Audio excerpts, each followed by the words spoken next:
I got my first week's check, and gosh, it was $150, and I had wrestled like 5 or 6 times, 5 or 6 days, a couple times a night. I thought, Jesus Christ, I can't make this. So I called Vern. I said, Vern, so he called Geigel, and then Geigel chewed me out. He said, what the hell are you calling Vern? And I said, well, he's my boss. Right. No, he says, I'm your boss. So from that point on, I started making about $500 a week. The only person that I saw as a babyface get that reaction out of crowds consistently was Hulk Hogan. Rick Steamboat was a tremendous star in the Mid-Atlantic, and he was a good guy. He was just, and I worked with him in Japan. He was a great worker too. God, just a great worker. Greg and I always sold our ass off, and then, when it was time to make the comeback, they were there, and they were good. And then Bobby Heenan was their manager, so you couldn't go wrong. He helped me establish the fire that you need to get, because I wanted to kill him, because he used to kick the crap out of me. I mean, literally beat the snot out of you at night. And he was a big guy, But he was 6'3", 300 pounds, and I mean, he'd stiff as heck. He'd kick. I remember at night, after the matches, I'd see the eyelets of his boots across my chest and sternum for where he'd kick me. I told him one night, I said, Doc, after the match, I grabbed a chair and I said, if you would have walked through that door, you were going to get it. And he says, you're glad I didn't walk through that door? And I said, I probably am. And it was sort of hard being Ric Flair, because he had an image that he wanted to continue to live, and at the same time he had a wife and family. And he was incredible, though. I mean, the business, I think the whole trouble with Rick, and this is just my own personal opinion, was he let the business run him. He lived for the business, and you can't do that. So Dick Murdoch and Dusty Rhodes were coming back from Winnipeg, and they're drinking beer and throwing it out the window, and we're seeing these beer bottles, come flying by the car. So they stop at the customs, and it's me and Morocco and somebody else in the car behind, and Murdoch jumps out, and as we're standing there, he says, "See those guys?"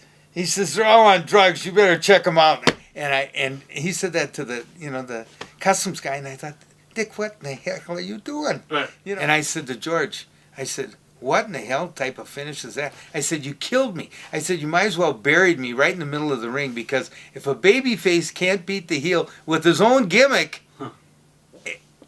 And George's explanation to me was, oh, we'll fool the people. Yeah.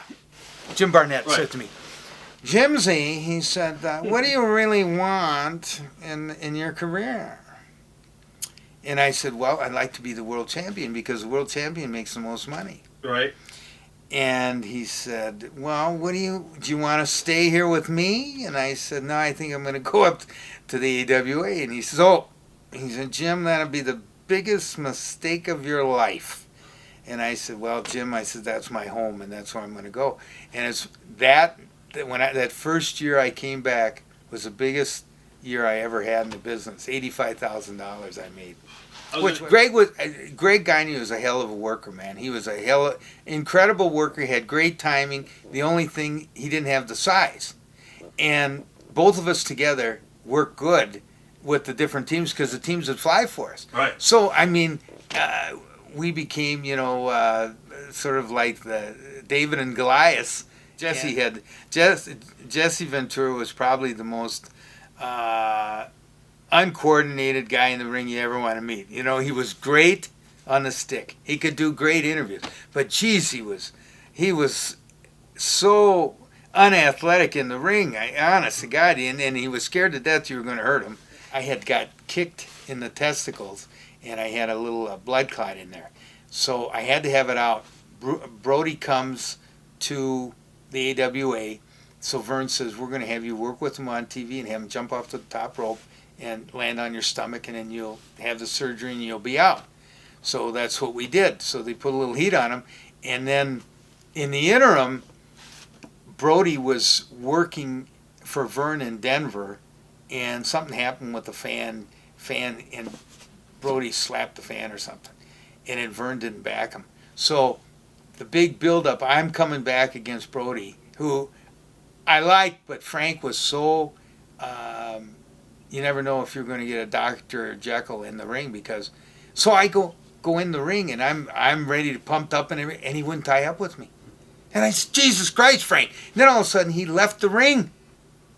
And this is the people were going crazy, and I ran halfway up the ramp, and he went in the locker room, and I ran right in the locker room. I said, what the hell's the matter? He said to me, just fly like this, just like we're talking right now. He says, Jim, don't worry about it. It has nothing to do with you. And $7 million, and Greg would have a job for life, and Vern said, F you. Yep. He established that I could jump in the ring, so, drop kick was just like second nature to me. They never really took that mass deal to the point where they could have. They promised, they said, oh yeah, you guys are going to have the belts. Well, they never gave us the belts. The night before, we were in Newark partying, and I mean partying like heck. It was Roddy Piper, myself, Greg Valentine, Don Morocco, Adrian Adonis, and Pedro Morales. And when we came to have our blood pressure checked in Boston, everybody was like 195 over 110. And the doctor says, what the hell were you guys doing? And we said, we were drinking. And they said, no, you were doing a lot more than that. But the time we were in Buffalo on TV against the Hearts, and we had a hell of a match. And that was the first time we did the mask, and we beat them. 1, 2, 3, bam, bam, bam. And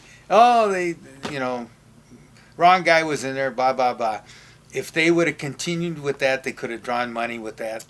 Oh, you just never knew where Jimmy was coming from, And he was very hard to work with. Right. A lot of people say that. Oh, God, he was hard to work. And he was very lucky. He was lucky that he was in that position, because in any other territory, he might have been, gone. And we had a hell of a match. He gave me a lot of the match. And he comes off the ropes, and I hit him with the drop kick, and I bloodied his mouth real bad.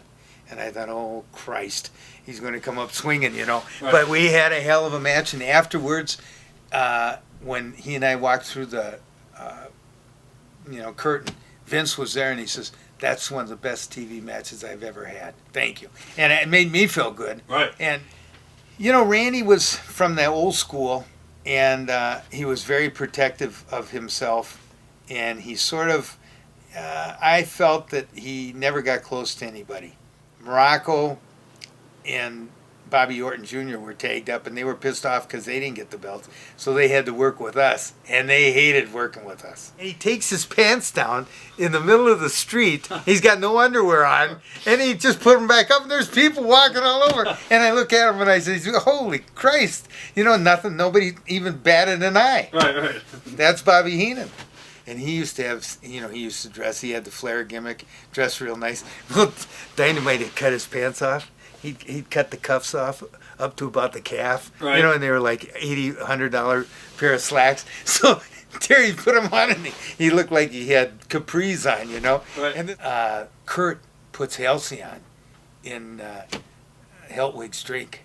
And he didn't drink much, He had like 2 drinks, but he put like 2 or 3 Halcyon. And Voyeur starts, going, just acting real strange. I remember when the first set of dolls came out, guys like Orndorff, Chic, they were getting $90,000 in a royalty check. When Brian and I got ours, it was $12,000. The drugs was the easy thing. I took sleeping pills. I took speed early in my career to drive. All of us was using cocaine because it was the in thing to do in the 80s. And, steroids, you almost had to use steroids, because if you didn't, you couldn't compete. So Adrian comes into our locker room and says to Danny Spivey, what are you trying to do? And he goes to leg dive him. Danny Spivey hit him with an uppercut so hard, he hit him right here, and his cheekbone came right through his cheek. And Adrian splatted right on the floor like a big mullet. And he couldn't do nothing. And if they wouldn't have pulled Danny off of him, he would have really messed him up. And Adrian was never the same after that. He had kicked him where he kicked him. His lip was completely cut in half here. So it was a flap, and then he had a big gouge where you could see the white cheekbone. And I was very, very fortunate. I had a great career. I have no regrets. And then he had some pills. and he was mixing all these pills, and I told him, I said, geez, Kurt, don't do that. I said, you can't mix the pills like that. And there was, Valium and some painkillers there, and he just laughed at me.